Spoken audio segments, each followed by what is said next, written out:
po ay isang paraan ng pagpapaamo ng ating mga lambuyo. Yan po, gutumin nyo lang ng 2 to 3 days pala, 2 to 3 days. Yan po, kung saan na yung lalapit pag siyempre gutom na yun. Kung saan lalapit na yun pag papakain sa palad nyo.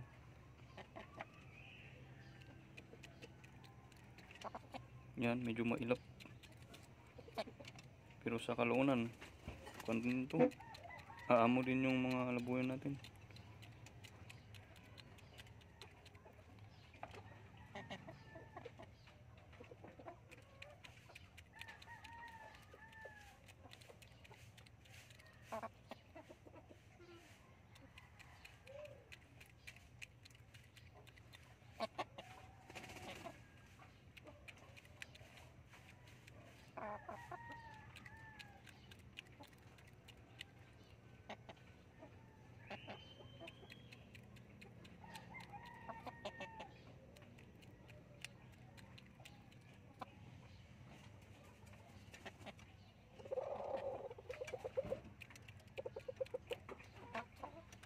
Yan, maraming salamat po sa panonood. Sana po ay may nakuha yung idea sa pagpapaamo ng ating mga alaga.